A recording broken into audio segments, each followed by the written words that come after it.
Thanks, John. Welcome back, everybody. Today is our office hours, and so we are going to start by going over our exercise 2, and then we'll be taking questions that are coming in through the Q&A box.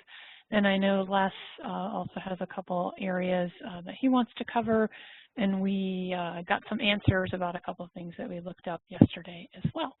So hopefully you had an opportunity yesterday afternoon or this morning to review exercise 2.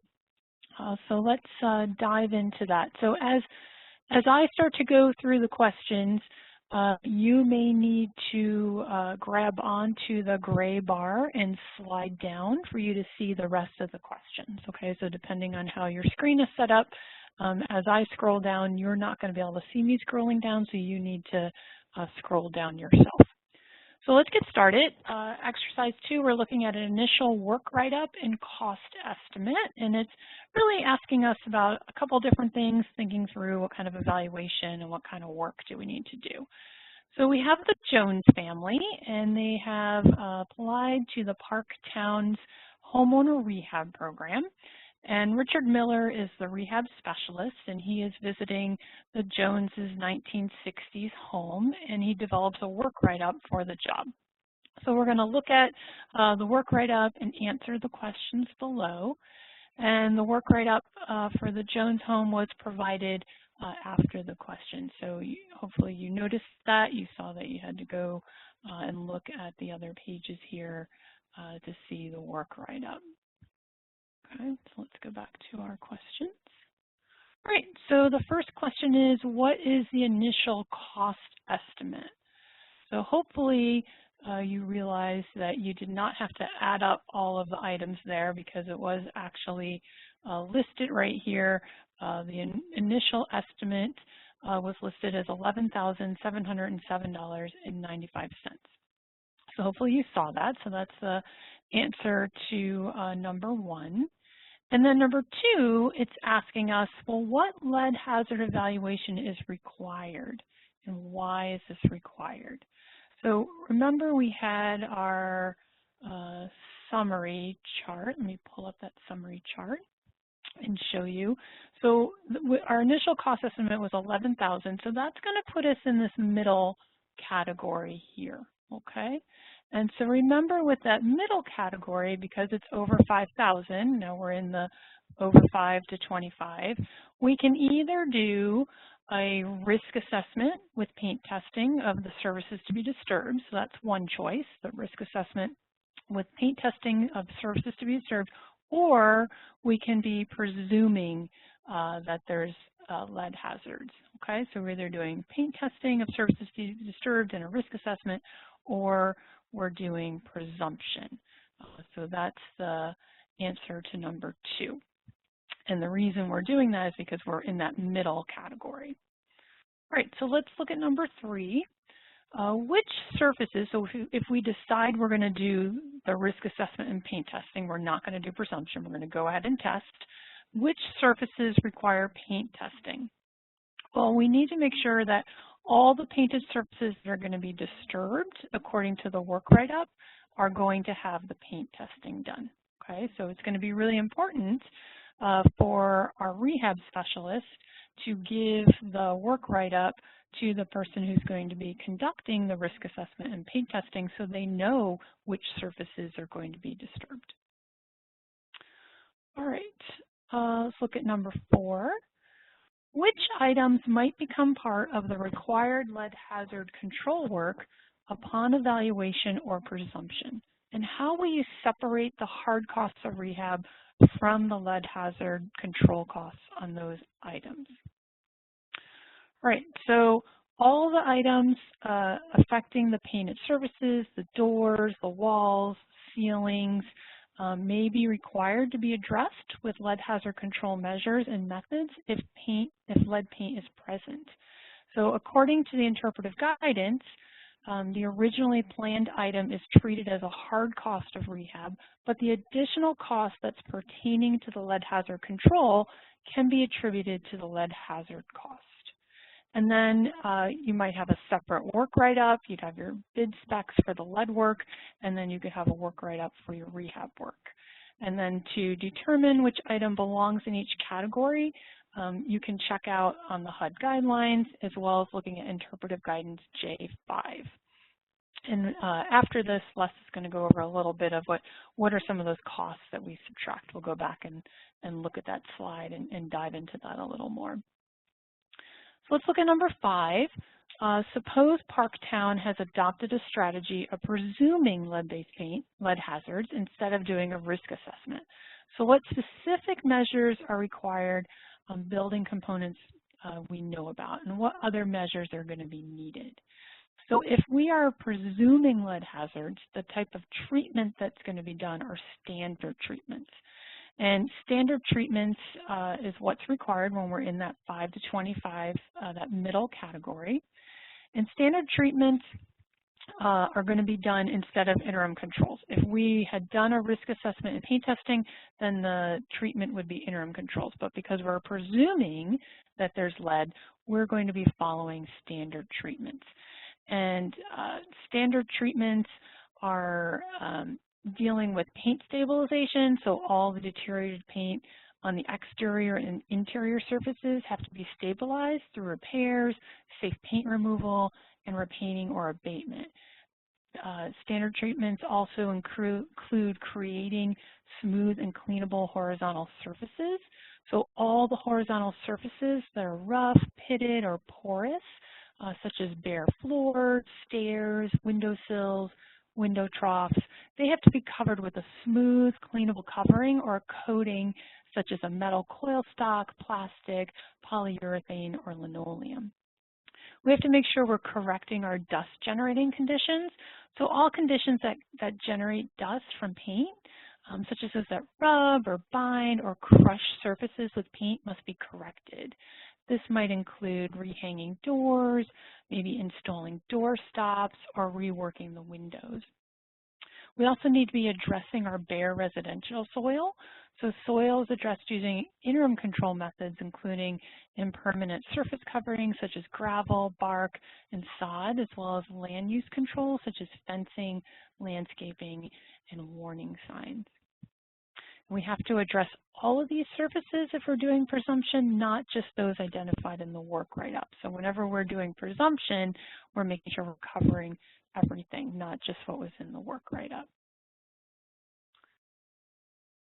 Okay, I think that's all the questions that we have for that. Les, was there any questions that came in the box about the exercise that we need to explore? Yes, so there was a question about, well, when we talk about the initial cost estimate, is this just the cost of the materials, or is that the total cost of the materials and the labor that are related to doing whatever that scope of work item is? And it isn't just the materials, it's the cost of whatever that scope element would be. So when a bidder is going to bid on removing the windows and replacing them, it's the labor, it's the materials that are going to be part of that we're going to use as our calculation. Great, and this was just a sample. We do realize that the number, we had that at the bottom, that it's a fictional property and the numbers are really simplified, so we do understand. And Chris, I'm wondering, and Go ahead. I put a comment in the chat box to see what Bruce and others thought. On our answer to question 3 about the surfaces that require paint testing, I guess I'm assuming that not only would it be the disturbed surfaces, but if that visual inspection identified unstable paint surfaces or friction surfaces that weren't part of our scope of work, I'm thinking they would need to also be included in the testing. Bruce or Karen, do you have a comment about that?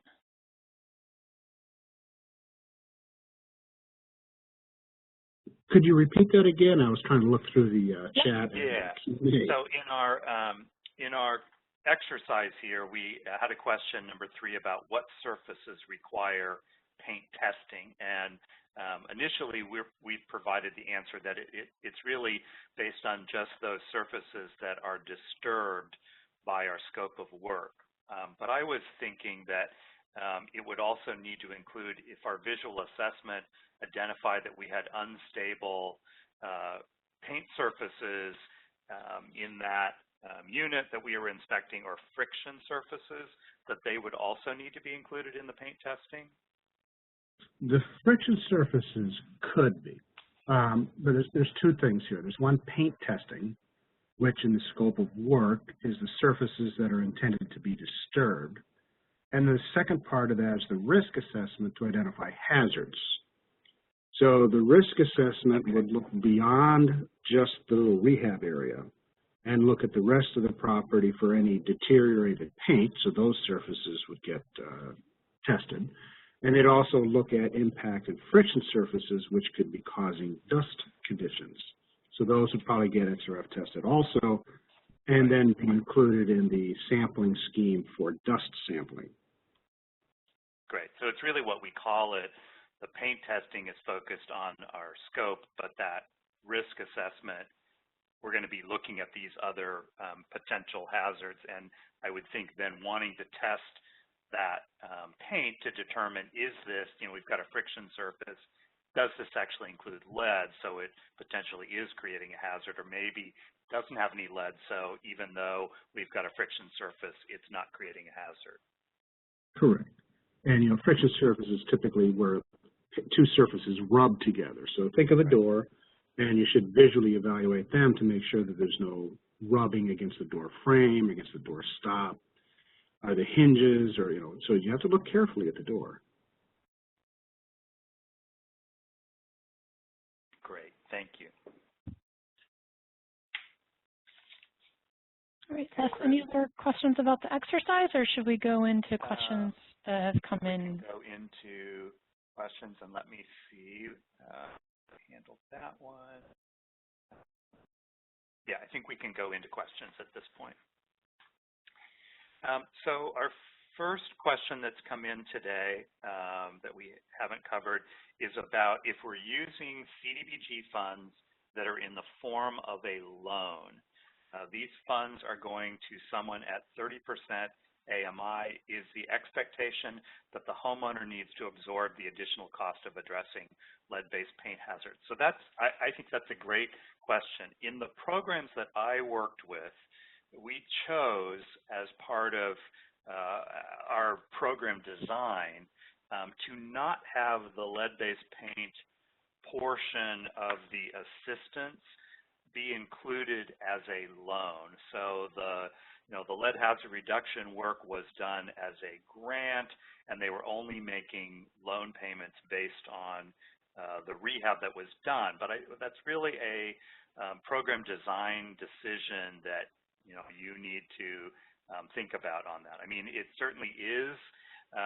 The lead hazard reduction work certainly is a benefit to that household. If they are later selling that unit, they're going to be disclosing that, not only was there testing, but there has been this work done, which should be a value added. But I think some of the concern I know in the programs I work with was, does that create a hardship to make this a loan for something that may not impact on the saleability or market value for this unit? So it's really, it's a program design decision that you have the ability to make. Chris, there was a question about, are we going to post the answers in the chat like we did last week? Do we have the ability to just provide them a link to the answer sheet on this? I don't think we have the answer sheet published. I can go in and paste them in the chat if that would be helpful. Okay, great. All right, so we've got a question about, can our Cdbg funded lead hazard control work be counted as match for our lead hazard control program grant? That I don't know, because that program is going to have specifics about what's eligible to be counted as match. Every program has a definition that's a little bit different. So you're going to have to go back to your program and to your HUD contact on that and ask that question. Unless, this is Bruce. Cdbg funding is one of the eligible matches that can be used for lead hazard control grant program. It is specifically called out in the authorizing legislation so that it can be used for match. Cdbg becomes local funding, and so it can be used. Home cannot, but the match has to be a lead hazard control contribution to it. So Cdbg is a good way to match the lead hazard control grant program. Perfect. Thank you. So we have a question. We have someone who is, they're using Cdbg funds to acquire a property, and then they're going to donate it to a youth build chapter along with some funding that's for sewer water line replacement and a new roof. So asking about whether these rules are going to apply for this. So at the point that you have put Cdbg funds into this project, it does trigger the lead safe housing rule based on all the requirements we've talked about. So when we talk about our project, this project does include rehabilitation. In this case, it's a new roof. We've got a water sewer line replacement.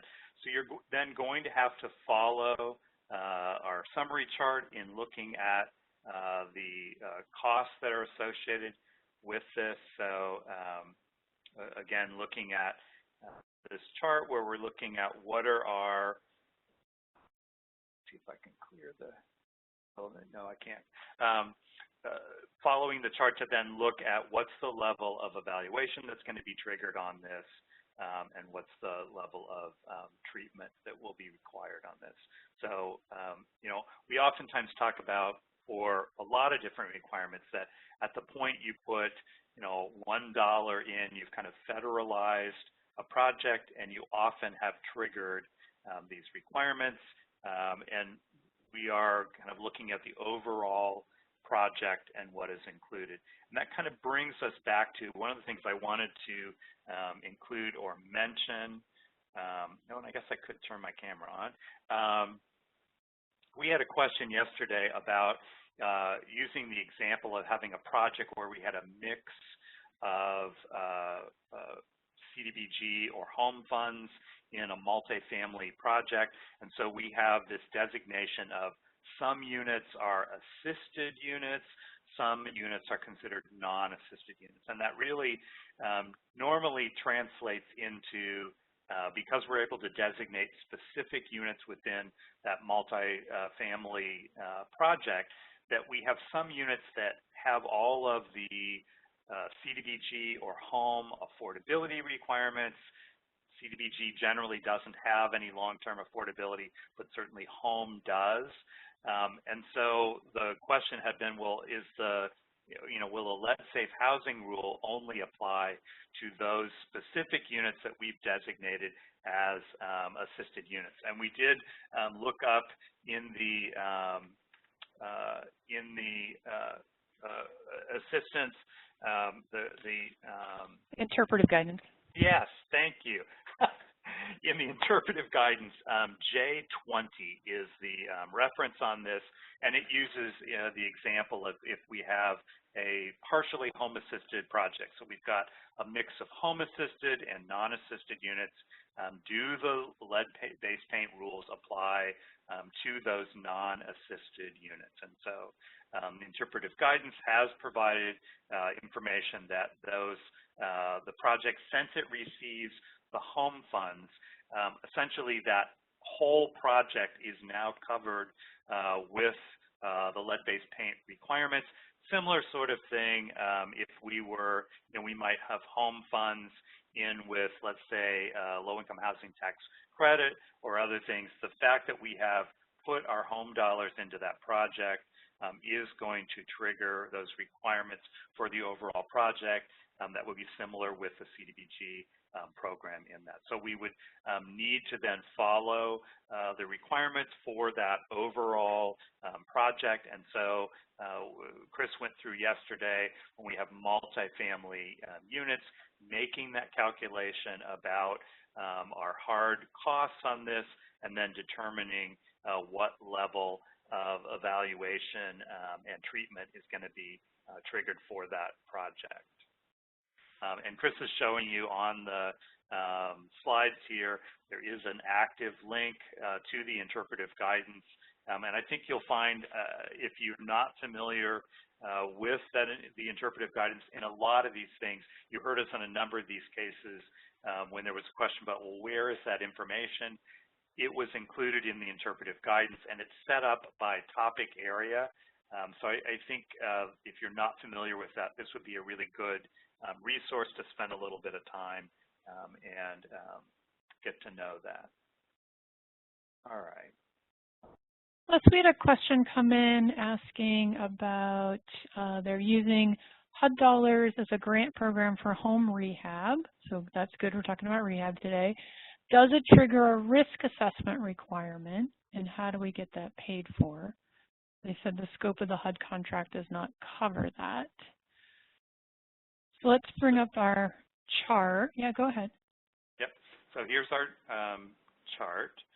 And so you're going to have to follow this, and this kind of is the path you'll see us keep coming back to on, okay, so we need to know we've got rehab, we've got funds in this that are going to trigger this, then following our requirements on determining the level of evaluation and treatment that are going to be required. So in this case, I don't think we have a dollar amount that we've been provided, but we're going to then look to see what we're required. So if we were less than, if we were $5,000, if we were less than $5,000, we're going to be doing paint testing on the surfaces that are being disturbed for that. Now, keep in mind, and we had a number of people with questions about this who said, well, you know, what if this property was built in 1979? So it's a 1978 or more recent property, so it is exempt. So that would be one of my first questions on this. But presuming that it is pre-1978, then yeah, we're going to need to follow these requirements, and so based on the level of assistance. So if we're 5,000 to 25,000, then as we were talking about earlier, doing the paint testing of those disturbed surfaces, but we're also doing our risk assessment to look for potential hazards within that property or unit, and then out of that we will have then a report which will lay out what that treatment plan would be for that particular property. And then, of course, if we are above $25,000, we're again going to be doing the paint testing and assessment, but our required level of treatment is going to be abatement rather than interim controls. So we're pretty much always going back to this chart, determining what our level of evaluation and treatment is going to be, but bearing in mind, do we have an overall exemption that this is a 1978 or later unit? So some of you would look at your housing stock and say, most everything that we are assisting is going to not be eligible for the exemption. And the programs I was working with, it was probably more common to have something that was 1940s to 1860 as the age of the housing that we were working with. But you may have some areas of the country where much of your housing stock that you might be assisting is going to be exempt because of when it was built. So that's always a consideration on that. Let's see. So we have a question here about paint testing and talking about that it's only for painted areas for lead. So as we talked about in the exercise, our paint testing is going to be focused on looking at paint surfaces that are going to be disturbed as part of our rehabilitation. And then our lead risk assessment is doing sort of a broader evaluation of any potential lead hazards in that property or unit.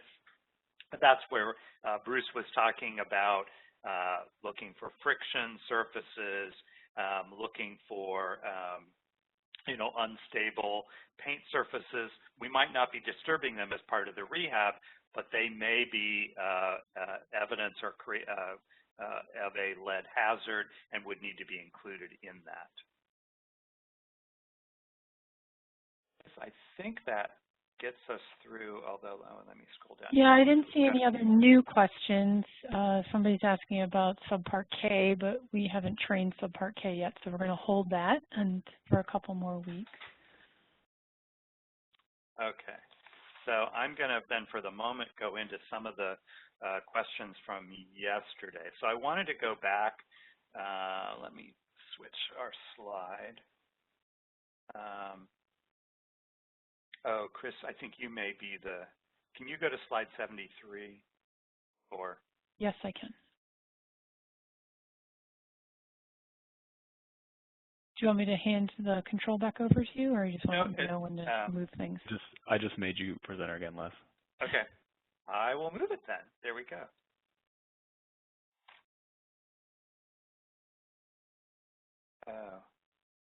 Oh, never mind. I'm on the, I need to move back to the slides. That's the problem. All right. So we finally got to slide 73. So there was a question yesterday while Chris, I think, was probably talking about hard costs and I was typing away on questions and answers. And I think I probably interpreted it differently than what the key point was that they were asking about. So there was a question saying, my rehab inspector is also the lead risk assessor. And so they were asking about the cost, his costs, and whether they're considered hard or soft costs. And I answered the question based on thinking about how you're going to charge these costs off to a program. So for instance, under the home program, also Cdbg, these could be considered project costs and be able to be charged off as part of the project or project implementation costs versus coming out of your admin. Not paying attention to what Chris was talking about at the same time. And so the question about staff costs, and so you'll see we have our list here of costs that are not counted in calculating that rehab hard cost to then determine the level of evaluation and treatment that are going to be required. Staff, overhead, admin costs are all excluded from that. So the cost of that rehab inspector who's going out, doing that initial risk assessment, doing the inspections throughout that process, they're going to be excluded from that calculation when we're trying to determine what are our hard costs, projected hard costs for this project, and determining level of evaluation and treatment. So I want to make sure that that was clear. Let's see.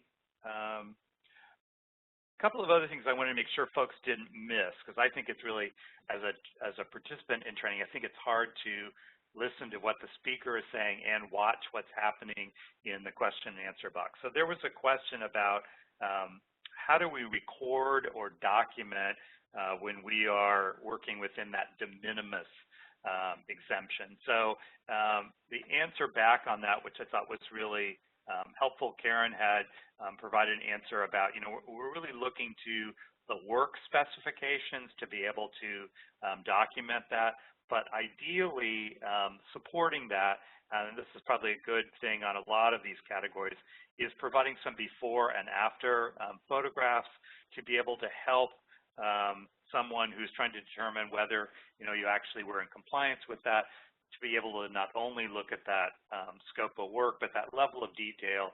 Oftentimes, you know, a picture is worth 1,000 words. Being able to use a photograph on that can be really helpful as part of that. There was a question yesterday, which I thought was kind of important. I think a lot of programs will have a maximum level of assistance. We know that some of our funding sources have that maximum subsidy level, but a lot of programs will have determined, you know, the maximum our program will provide in assistance for a particular unit is going to be some dollar amount that's lower than what those programmatic subsidy limits are going to be. And so from time to time, you may have someone who applies for assistance, you go out and do the initial inspection, and that might, you know, sometimes we determine that we can't assist a unit specifically just on the basis of what it will take to bring that property up to our required property standards. So sometimes we're going to have units that are excluded from being assisted without us even considering lead as part of that aspect. But the question was, you know, what happens if we have tested, we have found or done our evaluation, we've determined that there is lead, but we have a household that we are not going to assist them with that rehab. So we've talked about the fact that we're going to be doing disclosure all the way through this process. So we're informing that household about the dangers of lead, how they, as someone occupying that unit, can help to protect their family. If we're doing testing on that unit, then we are also going to be disclosing our test results. So those would have been also provided to that household. So in the event that we are not assisting them, you know, based on maybe this project will greatly exceed what the scope of what our program can take on, we are, you know, still we can say, okay, we're not going to assist you, but we have disclosed those hazards.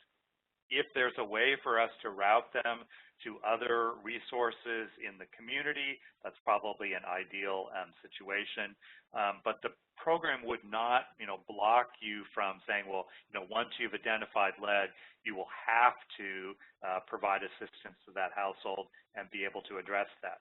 Now, I will also mention I've had some ugly situations after the fact where we had a grantee who did the evaluation on the unit, on what all the work was to bring the unit up to property standards, and also an evaluation on lead and what those costs would be. And they determined, oh, this is going to exceed what our particular program's limits are.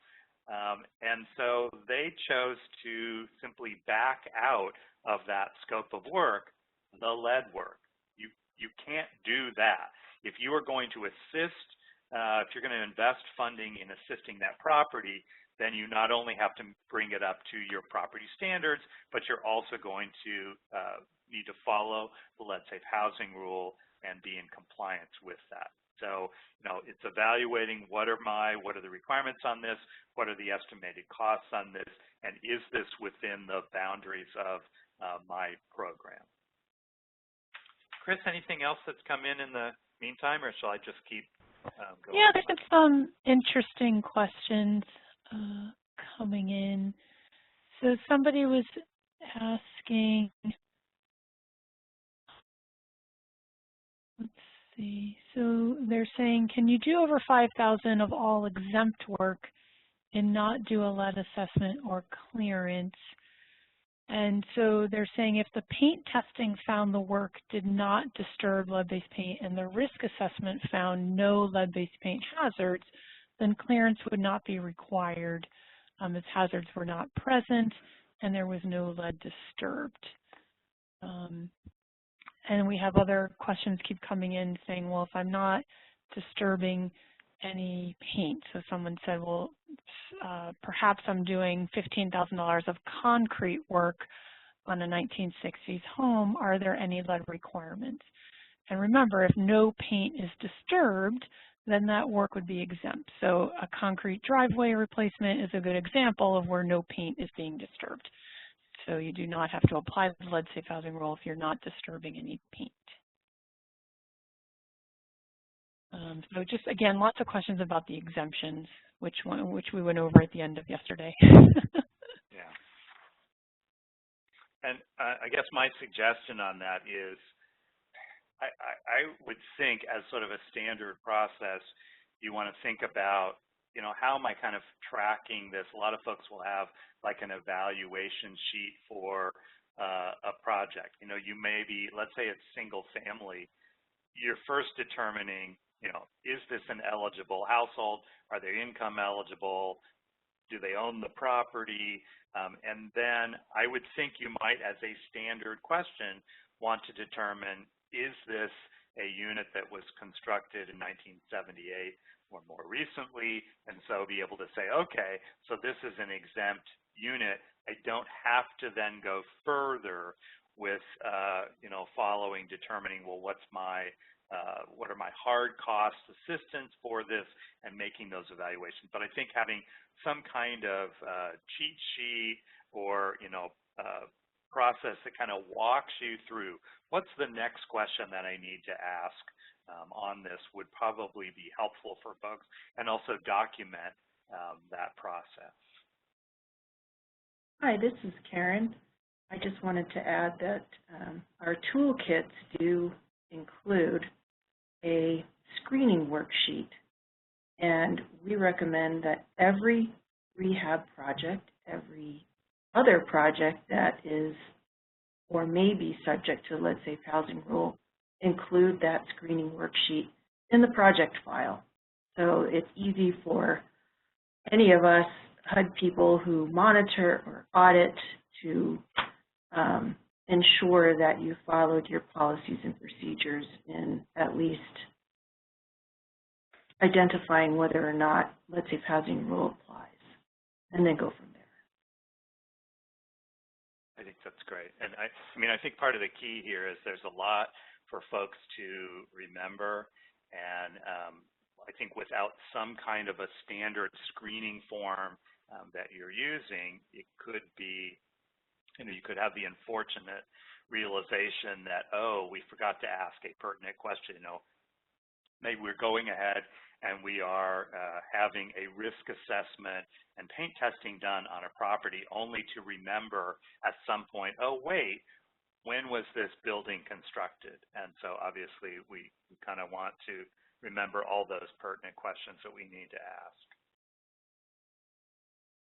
There was a question that came through yesterday asking, is it wrong to treat non-exempt properties as lead abatement projects? So a couple of things here. So we've looked at this summary chart, and you know, we're always going to be looking to see, based on this project, based on our hard costs, what the requirement is going to be.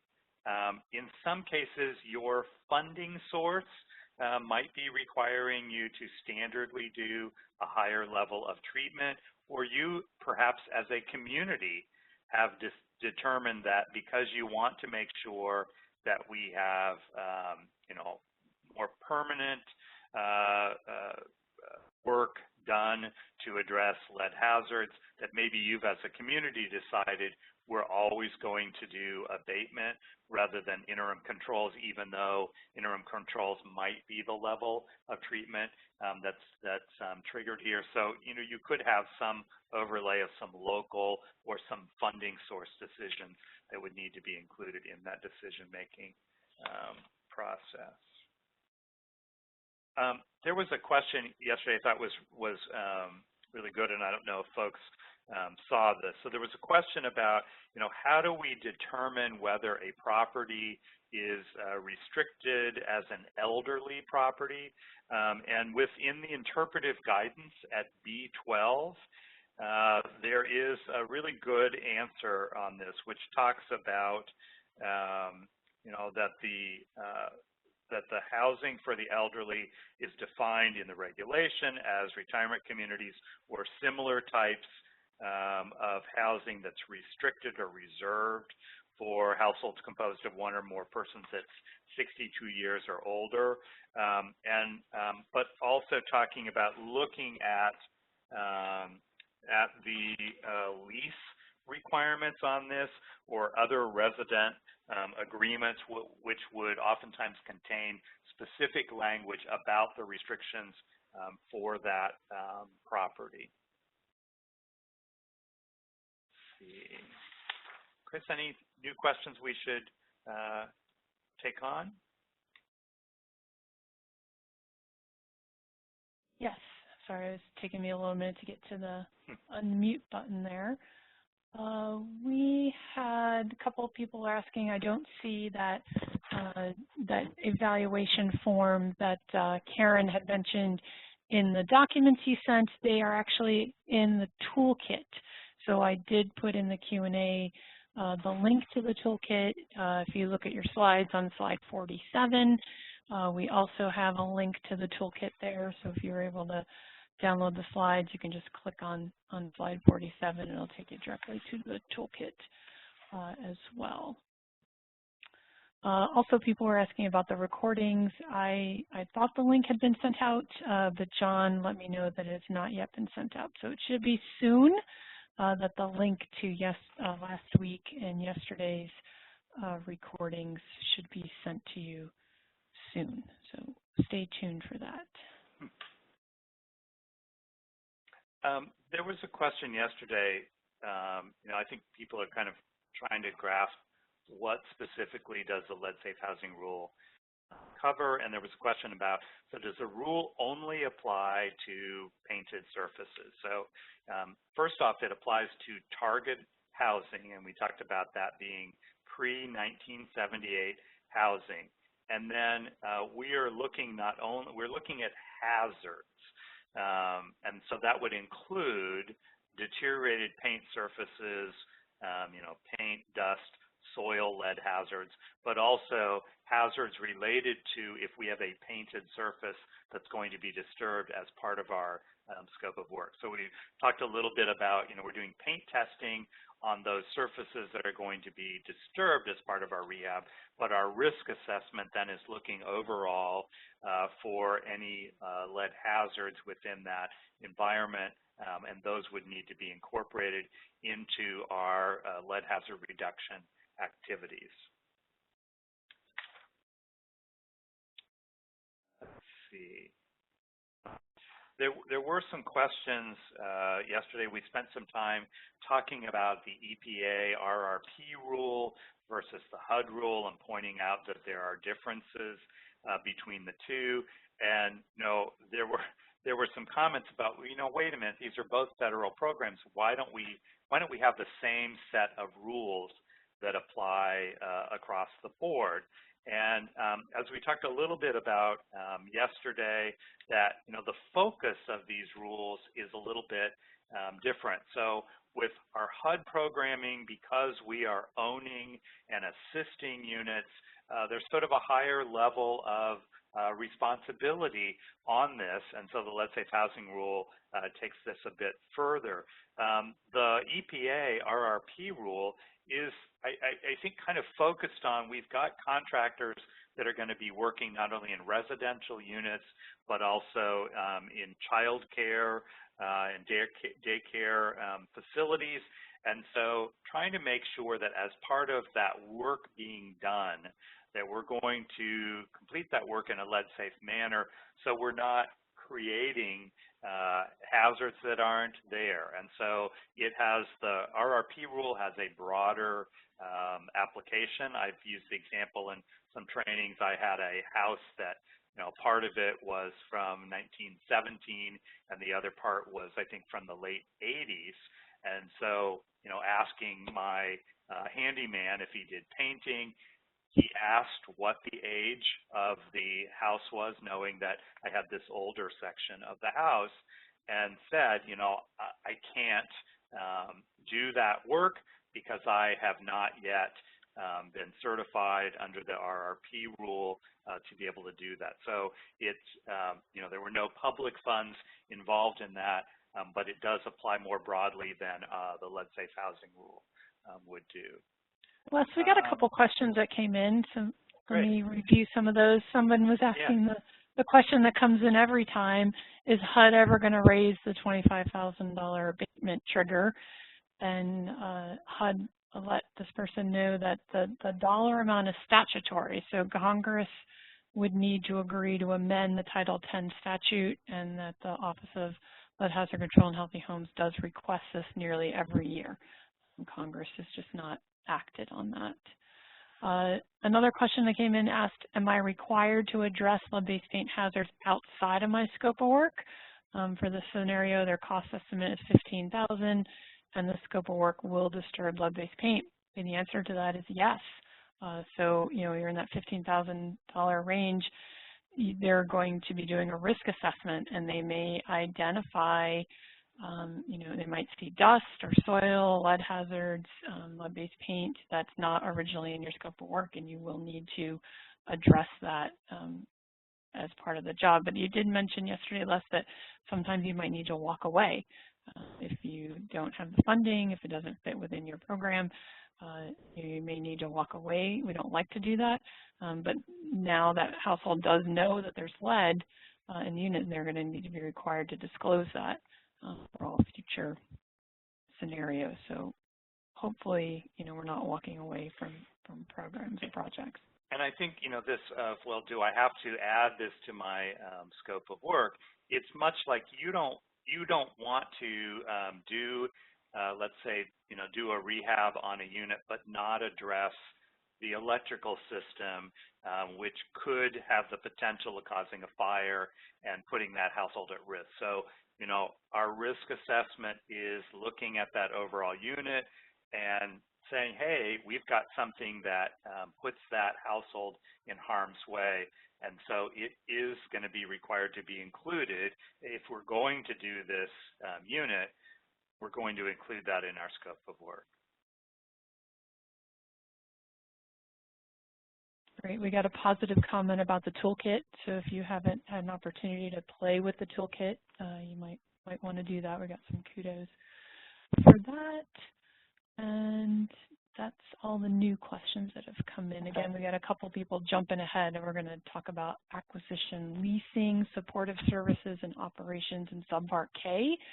Let's see, the first week of July is when we'll be talking about that. So there was a question yesterday, I thought, which was a great question, was asking about the level of training or certification that would be recommended for a rehab program manager. And I think part of that, it looks to, what is that program manager's responsibilities?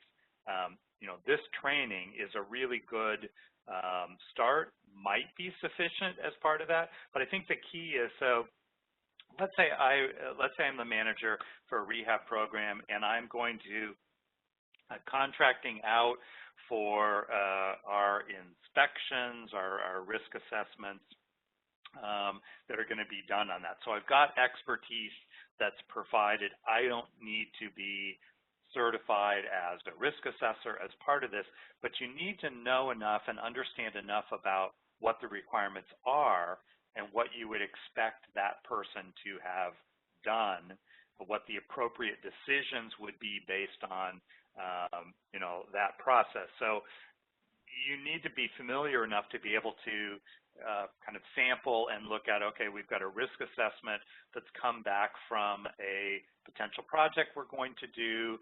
Can we see that the suggested scope of work to be able to address the treatment plan for that property has been included in my scope of work? If you were doing monitoring, you were on site and observing, are people masked and protected appropriately? Are they doing appropriate cleanup? So kind of knowing what to not only look in files,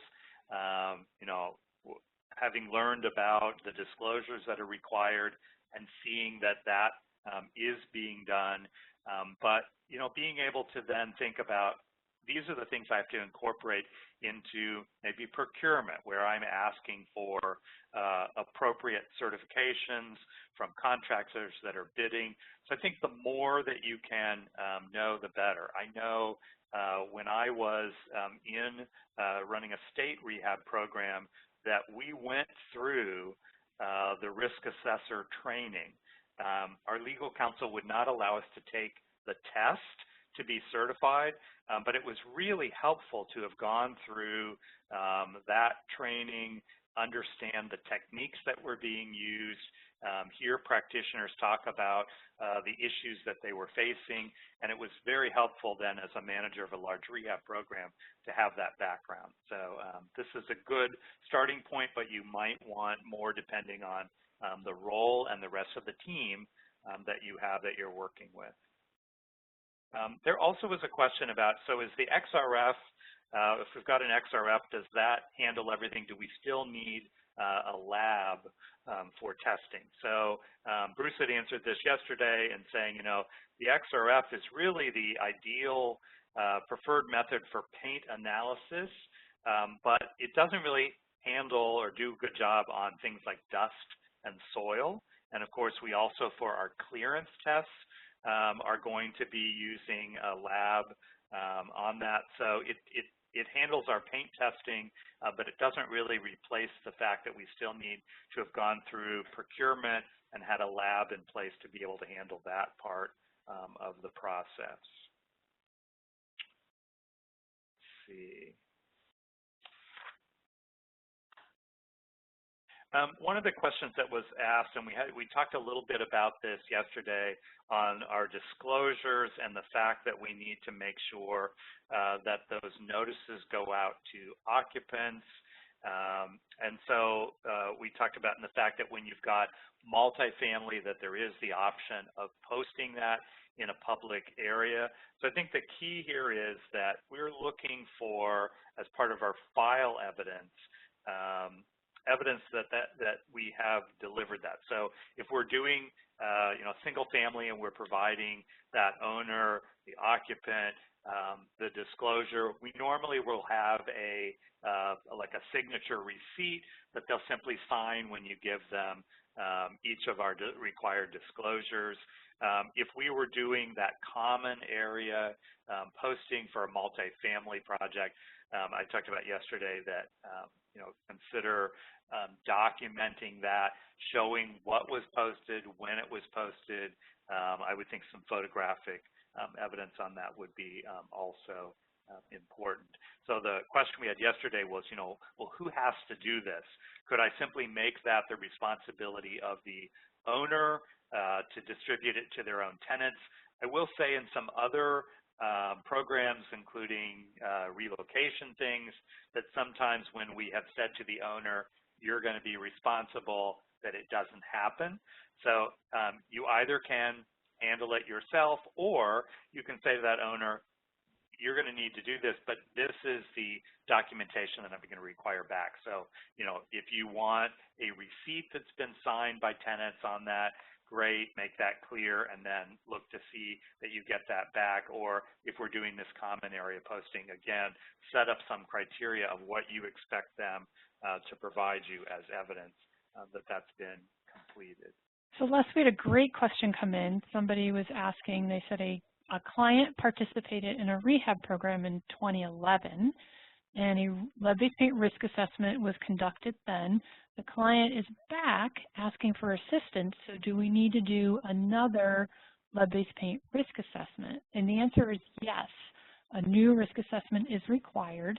A risk assessment is only valid for 12 months, so it's only valid for 1 year. So something done back in 2011, you definitely need to do another risk assessment, even if it was done in 2022 now, 2020, you would need to do another risk assessment because it's only valid for 12 months. Someone else was asking, what is a typical timeline on lab results? Remember, we talked about sending our soil and our dust samples into the lab, and really depends on the contract that the risk assessor has with the lab. It can be anywhere from 24 hours to 1 week. I know you can usually get quick turnaround, but that usually costs more for the rapid return results rather than waiting a week. So it really depends on the contract that you have. Those are some of the new ones that came in. Okay.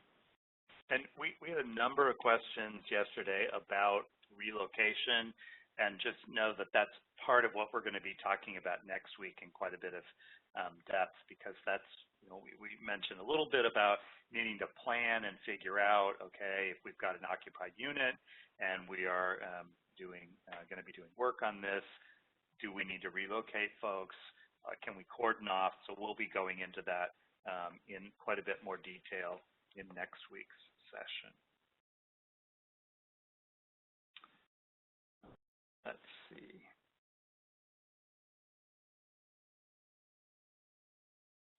I think we covered this already, but there was a question about sort of the level of documentation about disturbed. How do we determine what painted surfaces are disturbed or not disturbed? And again, going back to our scope of work and where appropriate, adding some photographic evidence to that may be helpful. Chris, I think that's about what I have highlighted from yesterday's. Okay, so someone had written in a question. They're asking if clearance comes back with no lead paint. So remember, clearance is done at the end of the job. So at the beginning of the job, we're doing, depending on our categories we're in, we're either doing just paint testing of the surfaces to be disturbed, or we're doing paint testing and a risk assessment of the entire, say if surfaces to be disturbed for paint testing, but a risk assessment of the entire unit in our common areas if we're in a rental situation. And so clearance is done at the end. So they're asking, if it came back with no lead paint. Now, of course, we want it to pass clearance at the end of the project. But they're asking if it comes back for other services down the line, what do we need to do? This is very similar to the other question we asked about the risk assessment done in 2011. So if you did a risk assessment for that project, more than a year has passed, you would need to do another risk assessment. So you just need to understand what the terminology is that we're looking at. Anything you want to add to that, Les? No, but it kind of brings up a question that we had yesterday where we sometimes will have a project that we have followed this process appropriately, and maybe we've determined that this is a project that's not going to, let's say it was under $5,000, not disturbing any painted surfaces, and then there is a change. Sometimes we have to do a change order on a project, and we are expanding what that scope of work would be and what the requirements would be on this. And I'm not sure on what the specific guidance would be. I would presume that we would need to then follow with the change order the new level of requirements that are going to be triggered based on that. I don't know if Aaron or Bruce want to comment on this. Les, were you saying if there was a change order?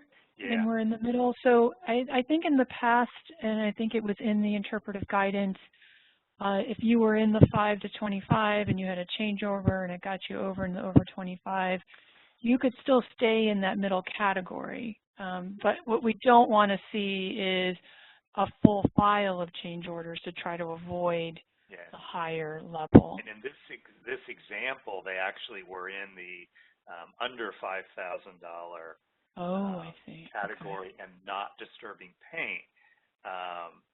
So this really changes it kind of dramatically depending on that scope of work and what happens on that. Okay, I'm sorry. I was trying to read questions and listen at the same time. Karen or Bruce, maybe one of you can weigh in on if you were... Chris, this is Bruce. I think it would follow the same way, that as long as this is not a pattern of events, the occasional change order that takes the value above 5,000 would still follow the under 5,000 requirements. And remember, we are going to get clearance at the conclusion if we're disturbing any paint. So if the clearance fails, then additional work is going to have to be done. And if that was if it was, let's say the change was kind of significant, might the grantee say, let's go ahead and do a risk assessment just to, you know, simplify making sure that when we get to the end of this project, we will, when we do our clearance testing, might that be an option for them? Absolutely. That would definitely be an option, and it may make a lot of sense depending on the scope of the change. I mean, hopefully we will not have change orders that suddenly go from, you know, less than 5,000 to, you know, close to 20. We normally see minor sorts of things as change orders. Otherwise, there's something wrong probably with your inspection process in determining up front what that scope of work is going to be on that particular property. Yep. Well, this brings us to the end of our time together. We had some great questions come in, great discussion among the different panelists.